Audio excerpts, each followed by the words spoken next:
때 우리 찬양대에서 찬양하는 소리를 듣고 위로를 얻고 큰 힘을 얻었다, 이 소리예요. 그 소리가 너무 좋은 거예요. 우리 찬양대 이 찬양이 저와 여러분들에게 매 주일마다 힘과 용기와 소망과 은혜가 되는 그런 찬양이 되기를 소망합니다. 그런 일에 우리 찬양대가 쓰여지는 것 너무 감사합니다. 이제 후반기가 지난주로부터 시작되었는데 한 주를 이렇게 돌아보니까 매년 후반기의 첫 시작이 감사주일로 시작하더라고요. 이거 참 의미가 있다.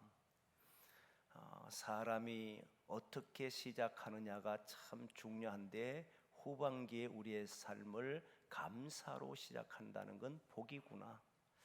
여러분, 우리의 감사로 시작하는 이 하루와 이 한 주와 후반기가 감사가 더 커지는 역사가 있기를 원합니다. 그렇게 됐으면 참 좋겠어요.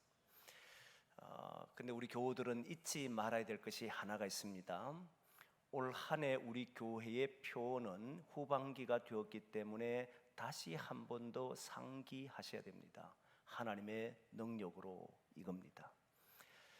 여러분, 우리는 무엇을 위해 걸어가고 있는지 방향을 놓쳐버리면 하루하루를 살아가지만 어떤 열매를 맺는지는 모르게 됩니다. 그래서 자신의 삶이 흔들릴 때마다 나는 이것을 위해 살고 있지라고 하는 분명한 게 있어야 합니다.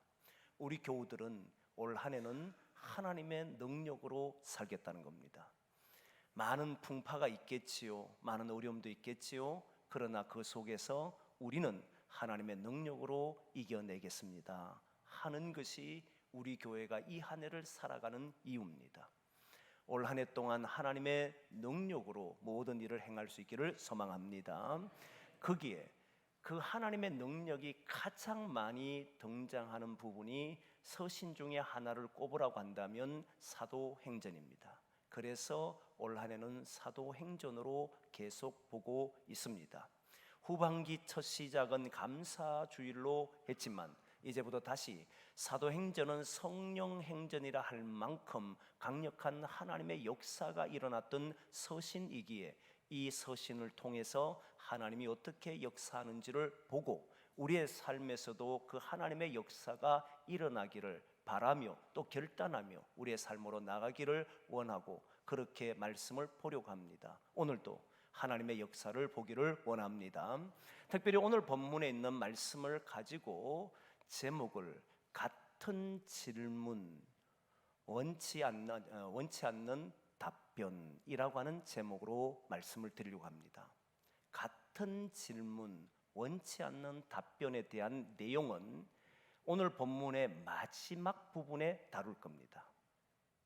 어떤 점이 같은 질문이고 이들이 바랐던 답변은 무엇이길래 원하지 않는 답변을 했다고 하는 것일까 하는 부분은 마지막 부분에 다루고 오늘은 전체로 세 가지 다룹니다.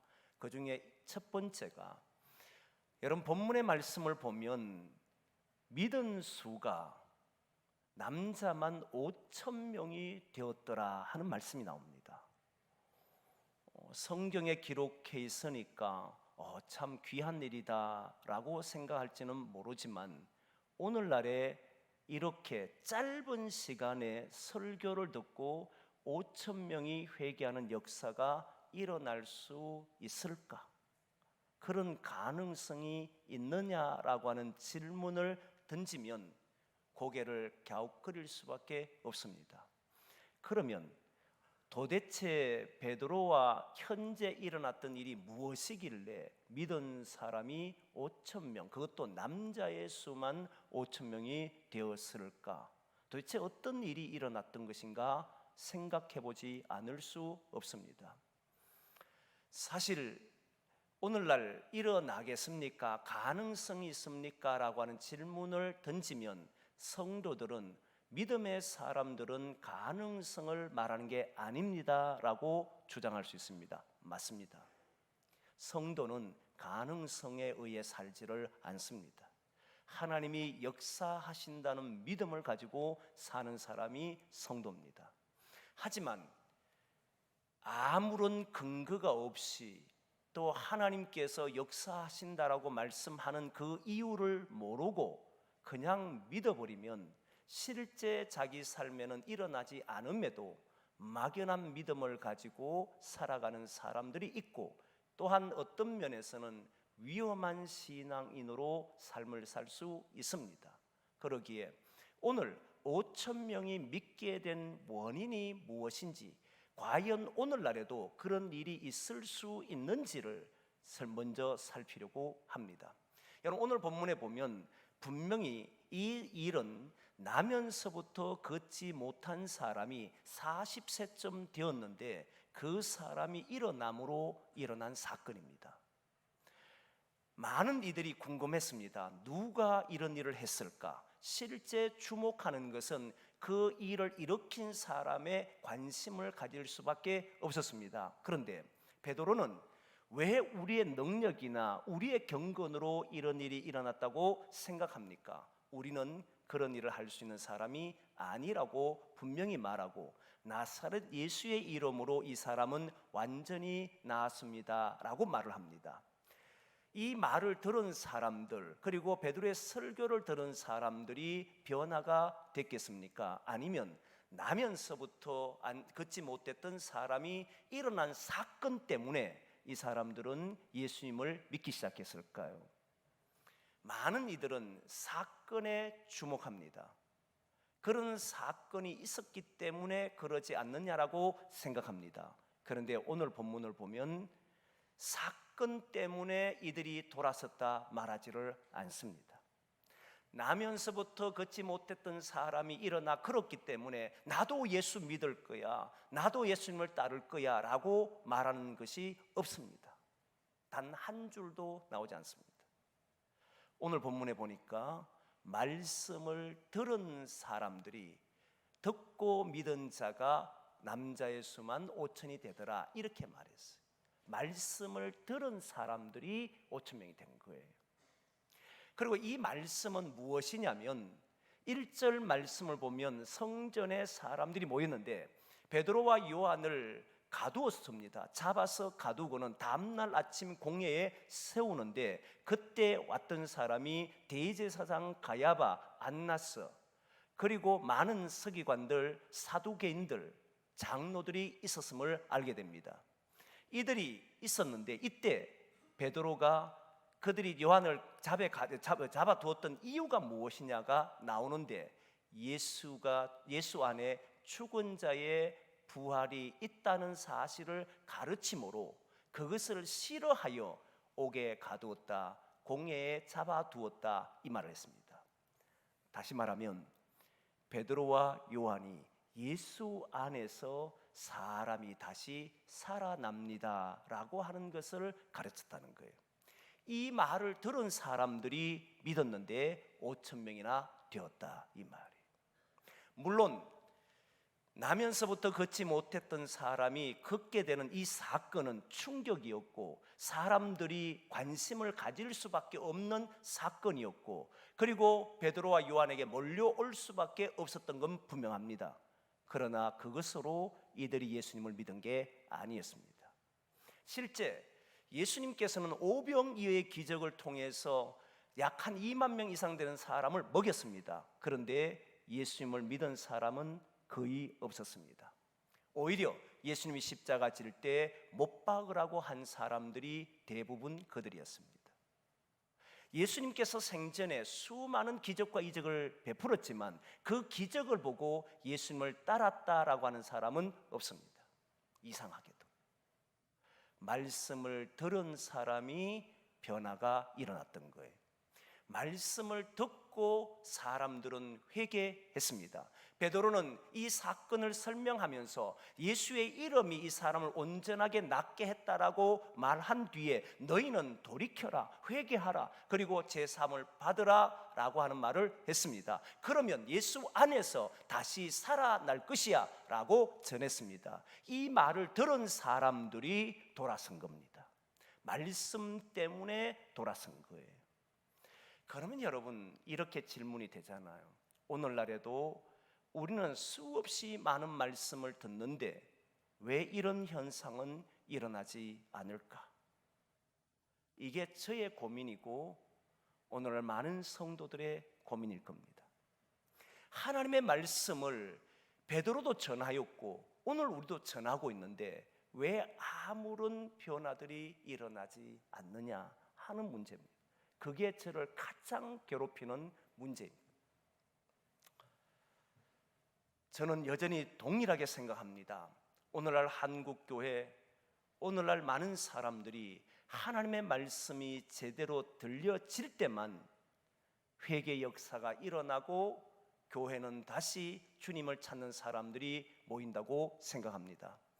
사람들이 교회를 떠나자 교회는 온갖 프로그램과 온갖 행사를 통하여서 사람을 불러 모으려고 합니다. 사람들이 지치고 피곤하고 쓰러짐에도 불구하고 그런 것으로 사람을 불러올 수 있다고 생각합니다. 저는 아니라고 생각합니다. 오직 교회는 말씀이 살아있을 때, 하나님의 말씀이 생생하게 오늘날 들려질 때, 우리의 삶에 실제로 다가올 때 저는 거기에 하나님의 사람들이 다시 일어난다고 믿는 사람이에요. 그래서 저는 다른 데 별로 관심이 별로 없습니다. 그래서 우리 교회 성경 연구 학교를 하려고 하는 이유도 여기에 있습니다. 성경 연구 학교 하라고 하는 것은 단순한 프로그램이 아닙니다. 성경의 말씀이 과연 우리의 삶에 적용될 수 있는가? 이 말씀으로 살면 실제 우리의 삶에는 구원함이 일어나는가? 예수 그리스도 안에 있는 이 말씀, 생명의 말씀이 되는가? 이것을 우리는 물어야 되고 찾아야 된다고 생각하기 때문에 성경 연구학교를 하려고 하는 겁니다. 단순히 공부하는 게 아니에요. 그러면 베드로가 설교했을 때 그 설교가 도대체 무엇이었길래 그 사람들은 이렇게 변화가 일어났을까 질문을 던지지 않을 수 없어요. 그 내용은 예수 안에서 죽은 자가 다시 살아난다는 말씀이었습니다. 이 메시지가 그들에게는 강력했습니다. 여러분, 지금 이 사건의 발달은 나면서부터 걷지 못한 사람이 일어나 걷게 됨으로써 거기에 따른 말씀을 전할 때에 예수 안에서 죽은 자가 다시 살아난다는 이야기가 된 거잖아요. 그렇다면 나면서 걷지 못하는 사람과 죽은 사람은 같은 상황이라는 것을 알 수가 있습니다. 베드로가 생각할 때, 유대인들이 생각할 때 나면서 걷지 못한 사람은 이미 죽은 사람으로 보았다는 거예요. 어떻게 사람이 죽었습니까? 이 사람이 살아서 버젓이 있는데 어떻게 죽었다고 생각합니까? 여러분, 유대인들이 가지고 있는 죽음은 하나님과의 단절이었습니다. 하나님과 단절은 인간이 언제나 한계를 가지고 자기를 극복해내지를 못해요. 극복하고 싶어도 할 수 없습니다. 그것을 단적으로 보여준 사람이 누구였냐면 나면서부터 걷지 못한 사람이었다는 거예요. 이 사람이 실제 죽었다는 말이 아니고 목숨이 끊어졌다는 말이 아니고 삶을 살 수 없는 상태로 살아가더라는 거예요. 남에게 구걸하지 않으면 살 수 없는 존재였다는 거예요. 이렇게 살아갈 수밖에 없기 때문에 매일매일 고통 속에 살았던 사람이 나면서부터 걷지 못했던 사람임을 이야기합니다. 여기에서 살아날 수 있는 길은 사람들은 없다고 생각했습니다. 사람이 어떻게 나면서부터 걷지 못한 사람이 일어나 걷겠어? 그 사람에게 생명이 다시 주어지겠어? 그 사람이 새로운 인생을 살아가겠어? 아무도 누구도 그럴 수 없다고 생각한 거였습니다. 그런데 베드로는 예수의 이름으로 이 사람을 일으켜버렸습니다. 예수 안에서 이 사람이 살아난다는 걸 보였던 겁니다. 여러분, 이 사건은 그들에게 엄청난 충격을 던져주는 사건이었고 말씀이 매치가 되었습니다. 이를테면 자기 자신들도 이들은 나면서부터 걷지 못하는 사람이 아닙니다. 그렇잖아요. 이들은 정상적으로 사는 사람들이에요. 그런데 이들이 무엇을 느끼느냐면 자신들도 로마에서 건짐을 받을 수 없다고 포기하고 삽니다. 가난해서 이길 수 없다고 생각하고 삽니다. 현실에서 주는 압박감과 두려움에서 이들은 벗어날 수 없이 이렇게 살아가는 것이 내 운명이라고 생각하고 삽니다. 그런데 예수 안에서 당신들은 살아난다고 말하고 있는 겁니다. 예수 안에서 두려움은 없어진다고 말하고 있습니다. 예수 안에서 이 놓여진 이 현실을 이겨낸다, 구원받는다고 이야기합니다. 구원이라고 하는 단어는 원래의 상태로 돌아간다는 의미입니다. 원래의 상태는 건강한 상태고, 원래의 상태는 두려움과 불안이 없는 상태, 현실에 의해서 고통받는 상태가 아니라 하나님 안에서 평안을 얻는 상태를 보고 이야기합니다. 그런데 지금 이들은 로마에 의해서, 가난에 의해서, 삶에 의해서 찌들려 있고 고통당하고 압박받고 있는 중이었습니다. 그런데 여기에서 이길 수 있는 길은 예수 안에서만 이루어진다고 이야기를 듣게 됩니다.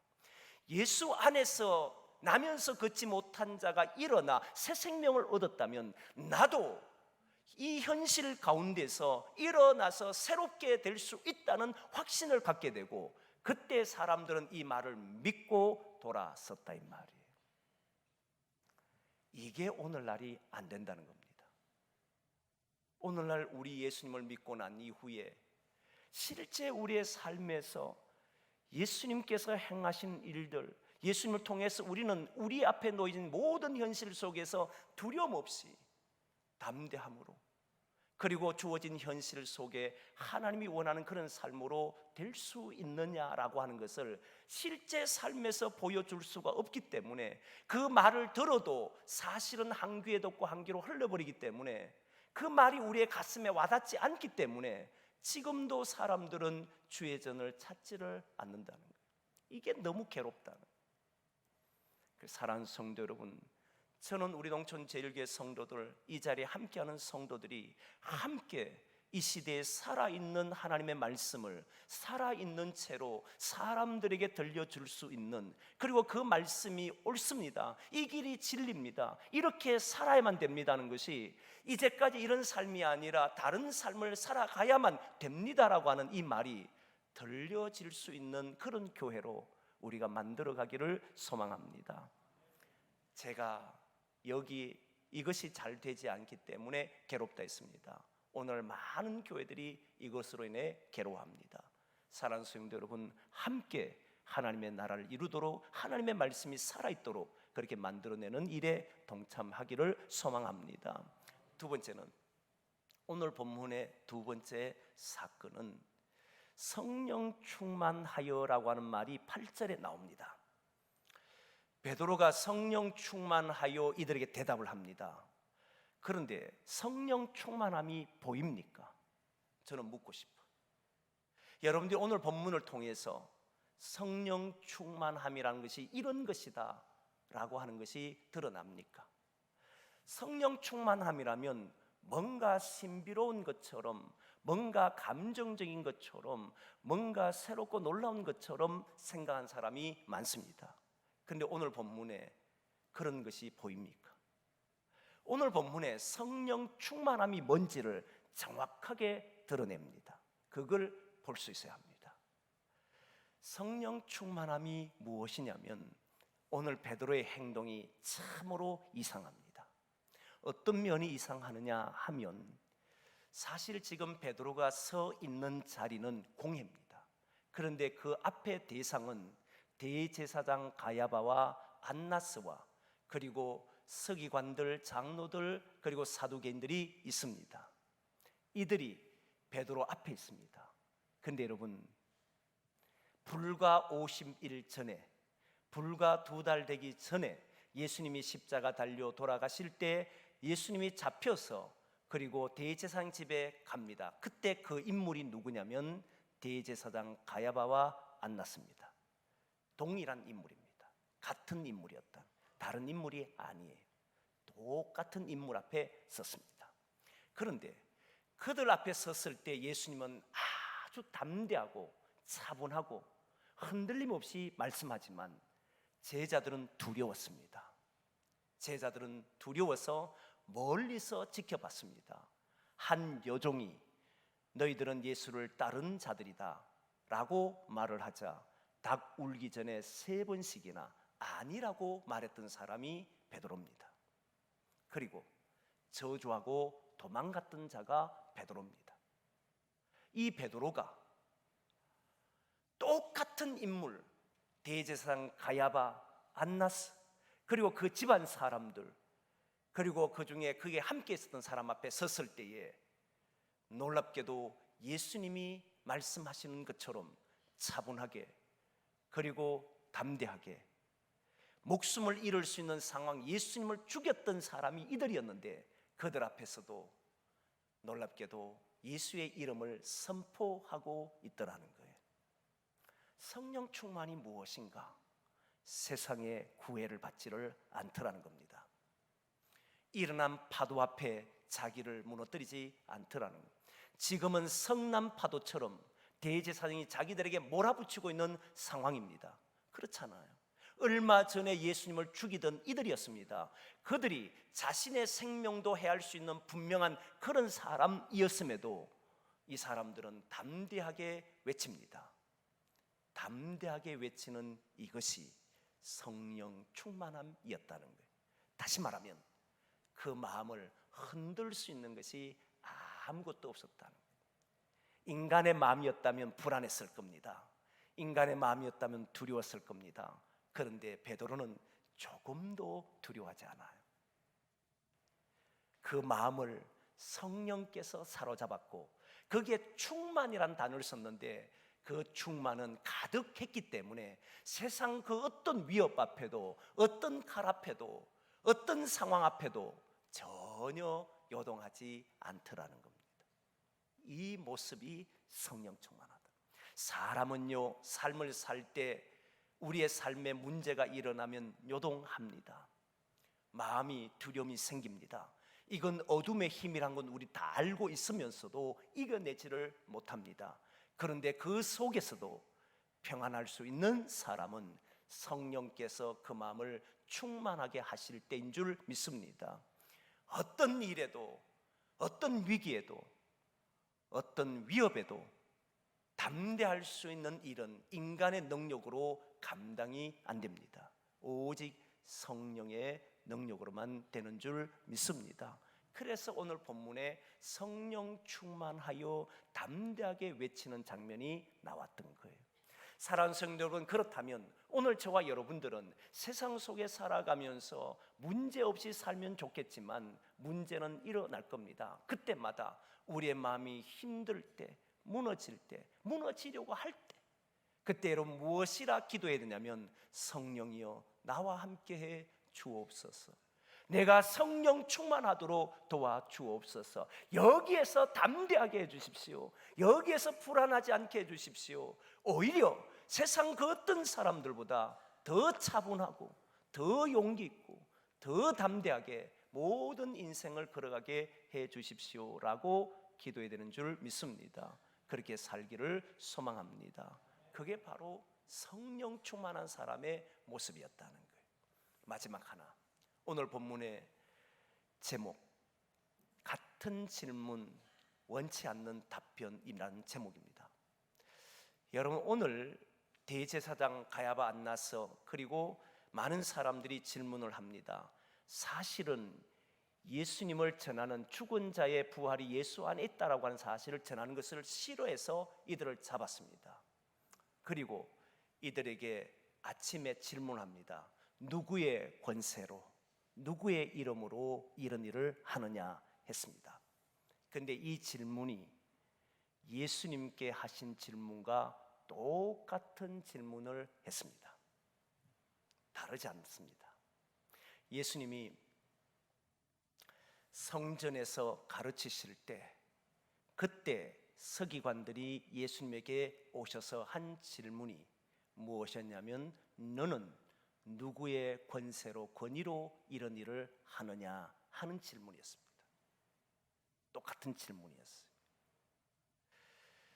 예수님이 선 자리도 대제사장과 서기관과 그리고 바리새인과 사두개인들이 있는 그 자리였고, 베드로, 요한도 있는 자리도 똑같은 자리였습니다. 그리고 질문도 똑같았습니다. 그런데 답변이, 예수님의 답변과 제자들의 답변이 달랐습니다. 제자들의 답변이 이들이 원하지 않는 질문의 제 답변이었던 겁니다. 예수님의 답변은 이렇게 답변했습니다.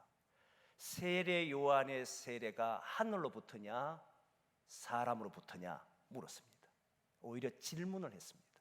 아무도 대답하지 않았습니다. 하늘로부터라면 문제가 생기고 땅으로부터 해도 문제가 생깁니다. 답변하지 못했어요. 그때 주님은 이렇게 말합니다. 나도 너희들에게 답하지 않겠노라. 나도 그 길에서 말하지 않겠노라 이야기했습니다. 예수님의 답변은 없었습니다. 왜 예수님께서 답변을 하지 않으셨냐면, 하늘로부터라면 신성모독이 됩니다. 그리고 실제 수많은 사람을 고치고 가르치신 일은 예수님 자체의 권위가 있었기 때문입니다. 예수님이 하나님의 아들이시기 때문에 어둠을 물러낼 수 있는 힘이 예수님에게 있었고, 예수님이 하신 일입니다. 내가 했다 소리를 하게 되면 신성모독이 됩니다. 그래서 안 했습니다. 또 하나는, 사람으로부터 하면은 그들은 반드시 덮어 씌우는 것이 귀신의 왕 바알세붑을 통해서 했다라고 덮어 씌웠을 겁니다. 실제로 귀신의 왕이 했다라고 덮어 씌웠습니다. 그래서 예수님은 답하지 않습니다. 제자들은 답을 합니다. 오늘 제자들은 답변을 했습니다. 어떤 답변을 했냐면, 하늘로부터라도 답변하지 않고 사람으로부터라고 답변하지도 않았습니다. 아니면 침묵하기를 원했을 텐데 침묵하지도 않았습니다. 그러면 덮어 씌울 수가 있잖아요. 하늘로부터라면 너 신성모독이다, 땅으로부터라면 너는 바알세붑 귀신의 왕을 힘입어서 하는 것이다 라고 뒤집어 씌울 수 있었는데 그러질 않았습니다. 뭐라고 대답하냐면, 만일 나에게 이 사람이 일어나 걷게 된 이유에 대해서 묻는다면 나는 예수의 이름으로 했다라고 말하겠다.